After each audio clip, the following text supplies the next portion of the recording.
Hello students, welcome to my channel dynamic math. तो आज हम लोग इस वीडियो में पढ़ने वाले हैं एक्सरसाइज 5.3 का क्वेश्चन नंबर 3 का सॉल्यूशन।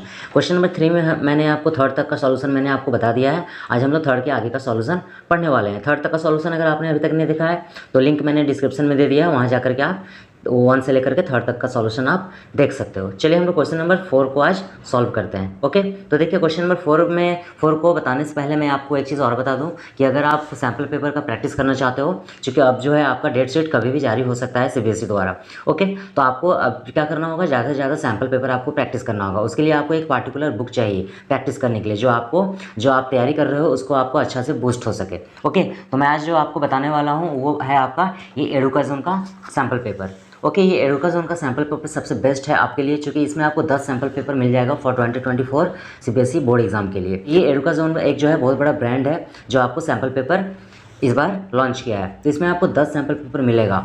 ऑल सब्जेक्ट में ये अवेलेबल है। इंग्लिश लैंग्वेज एंड लिटरेचर का भी अवेलेबल है, आपको मैथमेटिक्स का भी ये अवेलेबल है स्टैंडर्ड का, और आपको मिल जाएगा साइंस में भी मिल जाएगा ये, और आपको ये सोशल साइंस का भी मिल जाएगा।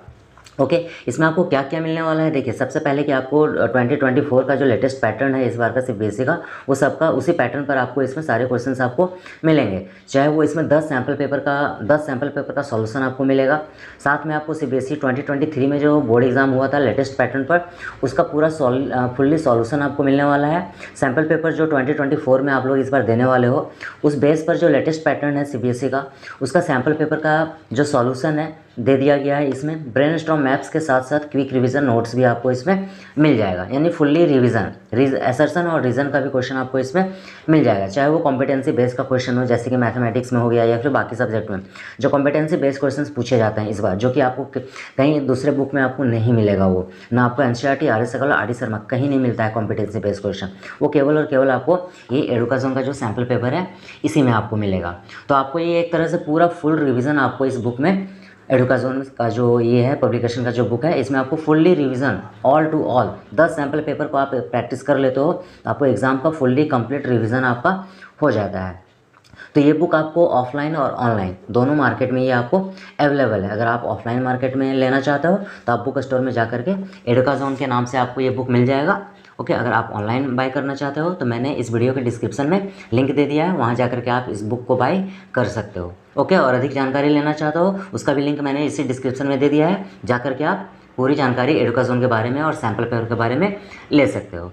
ओके, चलिए हम स्टार्ट करते हैं क्वेश्चन नंबर 4 को। तो देखिए क्वेश्चन नंबर 4 में यहाँ पर क्या है, A3 का वैल्यू 15 दिया गया है, S10 का 125, आपको D जो है वो निकालना है, और A10 भी आपको फाइंड आउट करना है। तो देखिए सबसे पहले हम लोग यहाँ पर क्या करेंगे, आपका A3 15 दिया गया है तो हम लोग यहाँ लिख लेते हैं A3 is equal to 15। A3 आपका 15 दिया गया है तो A3 को हम लोग शॉर्ट में लिख सकते हैं A + 2D इक्वल टू 15।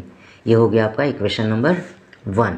उसके बाद देखिए Sn का फॉर्मूला क्या होता है, Sn का फॉर्मूला होता है n/2 into 2a plus n-1 into में d।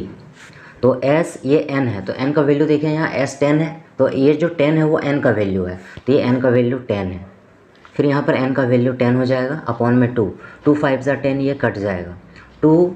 अब ये a है तो a का वैल्यू यहाँ गिवन नहीं है तो ये एज इट इज़ रहेगा, प्लस n का वैल्यू देखिए ये n का वैल्यू 10 है, माइनस में 1, और d का वैल्यू यहाँ पर कहीं नहीं है, आपको d जो है वो फाइंड आउट करना है, तो d जो है वो एज इट इज़ रहेगा। ये S10 हो गया तो S10 का वैल्यू यहाँ पर देखिए 125 है, तो 125 लिख लेते हैं इक्वल टू में 5। ये हो गया 2a प्लस, दोनों को माइनस करते हैं, 10 - 1 9, और ये d हो जाएगा 9d। तो ये हो गया आपका 125, और ये 5 जो है वो नीचे चला आएगा, और इधर बचेगा आपका 2a प्लस 9d। ओके, अब क्या करना है देखिए ये कट जाएगा 25 टाइम्स में, तो क्या बचा 2a प्लस 9d को इधर कर देते हैं, 2a plus 9d equal to ये 25 को इधर कर देते हैं। ये हो गया आपका इक्वेशन नंबर 2। अब दोनों इक्वेशन को हम लोग क्या करेंगे, एलिमिनेशन मेथड से सॉल्व कर देंगे। एलिमिनेशन मेथड मैंने आपको लीनियर इक्वेशन में पढ़ा दिया है, तो दोनों में मल्टीप्लाई का साइन लगाएंगे। देखिए यहाँ पर 2 है तो यहाँ पर 2 से मल्टीप्लाई करेंगे, यहाँ पर कुछ नहीं है तो 1 है तो इसको 1 से मल्टीप्लाई करेंगे। इसको बोलते हैं हम लोग एलिमिनेशन मेथड। अब किस तरह से मल्टीप्लाई करेंगे, देखिए 2 को a के साथ मल्टीप्लाई करेंगे 2a प्लस, यहाँ प्लस है, 2 को 2d से मल्टीप्लाई करेंगे तो 4d हो जाएगा इक्वल टू 2 को 15 के साथ मल्टीप्लाई करेंगे 30 होगा। अब ये पूरे इक्वेशन को 1 के साथ मल्टीप्लाई करेंगे तो ये पूरा इक्वेशन एज इट इज़ रह जाएगा। 2a + 9d इक्वल टू 25 को भी 1 से मल्टीप्लाई करेंगे तो 25 होगा। अब यहाँ पर क्या करेंगे हम लोग, साइन को चेंज करेंगे। ओके, तो साइन को किस तरह से चेंज करेंगे, देखिए यहाँ कुछ नहीं है तो क्या है, प्लस है, यहाँ पर भी कुछ नहीं है तो प्लस है, इधर भी कुछ नहीं है तो प्लस है, इधर भी कुछ नहीं है तो प्लस है। अब देखिए यहाँ पर क्या होगा, यहाँ कुछ, यहाँ प्लस है तो नीचे माइनस हो जाएगा, यहाँ प्लस है नीचे माइनस होगा, यहाँ प्लस है नीचे माइनस होगा। ये पूरा प्रोसेस जो है लीनियर इक्वेशन में मैंने काफ़ी अच्छे तरीके से बता दिया है, वो भी आर एस अग्रवाल से। तो ये तो पूरा कट जाएगा। ऊपर और नीचे का साइन को हम लोग चेक करते हैं तो प्लस माइनस माइनस, 90 में 4d को माइनस करेंगे तो 5d होगा, माइनस का साइन बड़ा है यहाँ तो माइनस लगेगा, equal two plus minus minus, 30 में 25 को माइनस करेंगे तो 5 होगा, तो d इक्वल टू हो जाएगा 5 और ये 5 नीचे चला आएगा और ये जो माइनस होता है वो यहाँ होता है ऊपर में, 5 1 5 कट जाएगा तो d इक्वल टू कितना हो गया, माइनस में 1, ये हो गया आपका d का वैल्यू।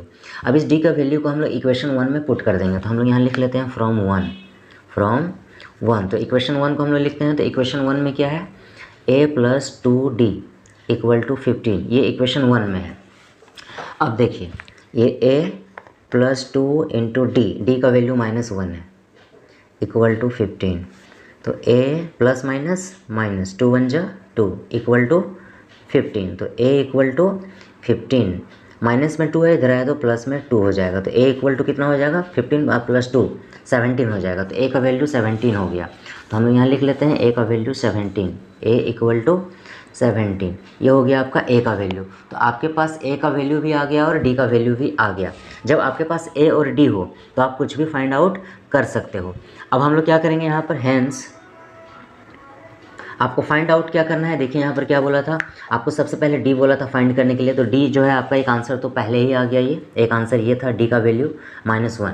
ओके, अब क्या आपको फाइंड आउट करना है, यहाँ पर देखिए 10 फाइंड करना है, a10, तो a10 को हम लोग शॉर्ट में लिख सकते हैं a + 9d, तो a10 इक्वल टू a का वैल्यू 17 हो गया प्लस 9 इंटू d का वैल्यू -1 है, तो a10 equal to 17 plus minus 9 1 जा 9, तो a10 इक्वल टू 17 में 9 को माइनस करेंगे तो कितना होगा, 8 होगा, ये 8 हो गया। तो a10 आपको फाइंड आउट करना था, a10 आपका निकल गया। ये था आपका क्वेश्चन नंबर 3 का 4 नंबर। चलिए क्वेश्चन नंबर 3 का 5 को सॉल्व करते हैं। तो देखिए ये 5 नंबर है, तो 5 नंबर में क्या बोला जा रहा है, देखिए d इक्वल टू 5 दिया गया है, s9 इक्वल टू 75 है, a आपको फाइंड आउट करना है और a9 जो है वो आपको फाइंड आउट करना है। तो किस तरह से ये होगा, देखिए सबसे पहले हम लोग क्या करते हैं, sn का फॉर्मूला को लिख लेते हैं। तो sn इक्वल टू फॉर्मूला होता है n/2 into 2a plus n-1 into में d, ये sn का फॉर्मूला होता है। तो ये हो गया आपका sn, तो sn का जो वैल्यू है s, ये n है, तो देखिए यहाँ पर 9 जो है ना वो n का वैल्यू होता है, s के नीचे जो 9 है वो n का वैल्यू है, तो यहाँ n का वैल्यू 9 है, तो यहाँ पर भी n का वैल्यू 9 हो जाएगा, अपॉन में ये 2 है, ये हो गया 2a है ये, तो a का वैल्यू देखिए आपको नहीं दिया गया है, a आपको फाइंड आउट करना है, तो a अभी एज इट इज़ रहेगा, प्लस n का वैल्यू कितना हो गया यहाँ देखिए 9 - 1 इंटू में d का वैल्यू आपका 5 है, ये हो गया s9, तो s9 का जो वैल्यू है वो कितना है, 75 है, तो s9 के प्लेस में हम लोग 75 लिख लेते हैं, और ये 2 जो है वो इधर आएगा, यानी कि 9/2 मल्टीप्लाई के फॉर्म में आएगा तो क्या हो जाएगा, 2/9 हो जाएगा, 9/2 इंटू के फॉर्म में आएगा तो 2/9 होगा, इक्वल टू इधर क्या बचेगा आपका 2a प्लस 9 में 1 माइनस करेंगे 8 इंटू में 5, ये हो गया। अब ये जो है वो 75 को हम 2 से मल्टीप्लाई करेंगे तो 150 हो जाएगा, अपॉन में ये 9 है, अब ये 3 का टेबल से कट जाएगा, 3 3 जा 9 और 3 5 जा 15 और ये 0 बच गया, यानी कि 50 सॉरी, और इधर क्या बचेगा 2a प्लस 8 5 जा 40 हो जाएगा, ये हो गया आपका 50 अपॉन में 3 इक्वल टू इधर हो जाएगा आपका 2a प्लस 40।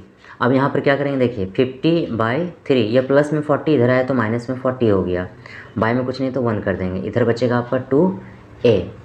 अब क्या करना है देखिए यहाँ पर ध्यान से, अब हम यहाँ पर क्या करेंगे, इन दोनों का एलसीएम ले लेते हैं, तो 3 और 1 का एलसीएम 3 हो जाएगा, 3 और 3 कैंसिल हो जाएगा, यहाँ पर 50 बचेगा, माइनस ये 3 को हम लोग 40 से मल्टीप्लाई करेंगे तो 120 होगा, 120 इक्वल टू में इधर 2a हो जाएगा, 2a। अब हम लोग क्या करेंगे, 120 में 50 को माइनस करेंगे तो कितना होगा, 70 हो जाएगा, माइनस का साइन बड़ा है तो -70।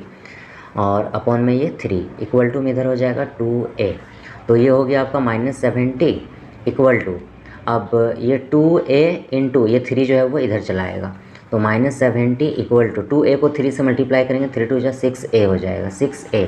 तो -70 इक्वल टू ये 6 जो है वो नीचे चलाएगा, इधर a बचेगा। अब इसको हम लोग काट देते हैं, तो ये 2 3 6 और ये 35 दूनी 70 यानी 35 टाइम्स 2 3 6, एक बचा 5 हो गया, यानी a इक्वल टू कितना हो गया आपका -35 और अपॉन में ये 3 हो गया, ये 3 -35/3 हो गया। ये हो गया आपका आंसर। आपको a जो है वो क्या करना था, आपको फाइंड आउट करना था। तो a का वैल्यू कितना आ गया, -35/3 आ गया। तो ये था आपका क्वेश्चन नंबर 5। तो इस वीडियो में आपको मैं 2 ही क्वेश्चन बताऊंगा। ओके, जल्दी ही फिर हम लोग नेक्स्ट क्वेश्चन का सॉल्यूशन नेक्स्ट वीडियो में लाएंगे। चैनल को अभी तक सब्सक्राइब नहीं किया तो चैनल को सब्सक्राइब भी जरूर कर लीजिएगा। Thank you.